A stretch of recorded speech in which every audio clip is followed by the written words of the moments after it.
Sadhgurunath Maharaj Ki Jai, and welcome to Jagadambe Reads the Holy Books of India, Bhaktavijaya195. As you may remember, this Matsyendra had an unusual birth, and when he was walking around, he attracted somebody who asked where he came from, and he said he was from the country of Brahma. He who understands this has a right to the happiness which comes from the union with God. The merchant's wife said to him, I have no child, although we have in our home every form of wealth.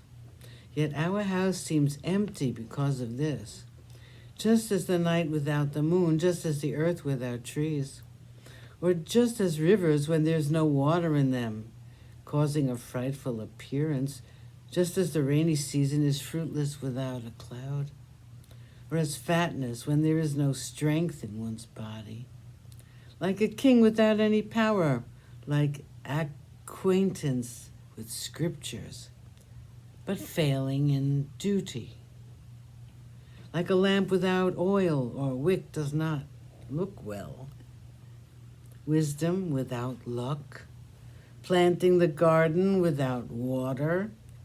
So to possess wealth but to have no child seems to be vain possession. Give me, therefore, the knowledge whereby I may have an increase in my descendants.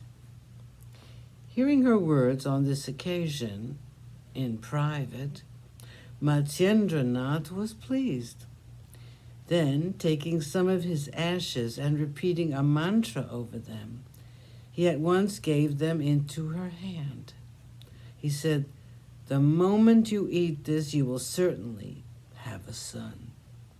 You will see in living form the avatar of Vishnu. Tell no one of this and accomplish your purpose. Telling her this, Matsyendranath departed rapidly. The wife of the merchant took the ashes and placed them in the guard-room.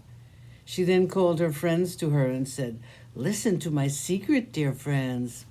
A mendicant came into our yard, and I went out and gave him some food. He was glorious and brilliant to the sight. He was unconcerned and indifferent to all earthly things, and full of holiness. Seeing such a form as his, my mind felt great satisfaction. I told him that I had no child. He then looked towards me with a look of favor and gave me ashes, over which he repeated a mantra. He said to me, the moment you eat this, you will conceive a child. After telling me this, he hastened away. Now tell me truly whether you think the doing of this would prove true or false. I have none more intimate than you, dear friends. Merchant's wife discards Matsyendra's favor. One woman amongst these friends replied, what's the use of placing faith in the split-ear section? They perform many tricks and thus they deceive people. If you trust to them, you'll lose your domestic life. Wish a long life to your husband, and you will prosper well in your family affairs. The split-ear section gives ashes, making the one to whom they give it a dog, and make the dog run after them. At night they turn the dog into a woman and enjoy her.